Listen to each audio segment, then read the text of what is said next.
অভাব এই শব্দটা শুধু টাকার ঘাটতি না। অভাব মানে স্বপ্নগুলো ধীরে ধীরে চুপ করে যাওয়া।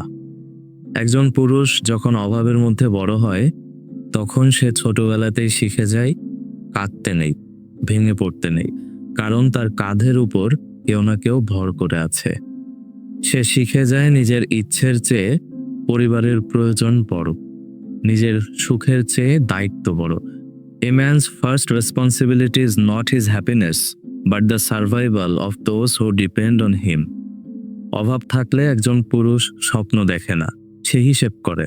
এ মাসে বাসা ভাড়া, এ মাসে মায়ের ওষুধ, এ মাসে বোনের পরীক্ষার ফি। নিজের জন্য কিছু চাইতে গিয়ে তার জিভ থেমে যায়। একজন পুরুষের কষ্টটা সবচেয়ে ভয়ঙ্কর হয়, কারণ সে কষ্টটা কাউকে দেখায় না। Men don't cry in front of the world, they cry in silence alone. অভাব থাকলে পুরুষ মানুষ হাসতে শিখে যায়, কিন্তু সেই হাসির নিচে লুকিয়ে থাকে অগণিত না বলা গল্প। সে জানে তার দুর্বলতা দেখানোর সুযোগ নেই, কারণ সমাজ তাকে শিখিয়েছে পুরুষ মানেই শক্ত। কিন্তু কেউ বলে না এই শক্ত হতে হতে সে কতটা একা হয়ে যায়।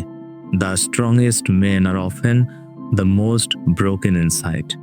অভাব থাকলে একজন পুরুষ প্রেমেও হিসেব করে। ভালোবাসার আগে ভাবে, আমি কি দায়িত্ব নিতে পারবো? সে অনেক সময় ভালোবাসা ছেড়ে দেয়, কারণ সে জানে ভালোবাসা শুধু অনুভূতি না, এটা দায়িত্ব। অভাব তাকে নির্মম করে তোলে না, অভাব তাকে নীরব করে তোলে। সে কাউকে দোষ দেয় না, কারণ সে জানে জীবনটা অন্যায্য হলেও তার থেমে যাওয়ার অধিকার নেই। একজন পুরুষ তখনই হারে যখন সে নিজের দায়িত্ব ভুলে যায়। অভাব থাকলেও বেশিরভাগ পুরুষ হার মানে না, সে ধীরে ধীরে নিজেকে শেষ করে দেয়, যাতে তার পরিবার একটু স্বস্তিতে বাঁচতে পারে। শেষে শুধু এটুকুই বলা যায়, একজন পুরুষের নীরবতাকে দুর্বলতা ভেবো না, কারণ এই নীরবতার পেছনে লুকিয়ে থাকে অসংখ্য যুদ্ধ, যেগুলো সে একাই লড়ে যায়। সব যোদ্ধার হাতে তলোয়ার থাকে না, কিছু যোদ্ধা নীরবে জীবনটা বইয়ে নিয়ে হাঁটে। শরৎচন্দ্র চট্টোপাধ্যায় লিখেছিলেন, পুরুষের দুঃখ সবচেয়ে বড় এই কারণে যে সে দুঃখ প্রকাশ করলে সমাজ তাকে ক্ষমা করে না। Ernest Hemingway the old man and the sea উপন্যাসে লিখেছিলেন, a man can be destroyed but not defeated.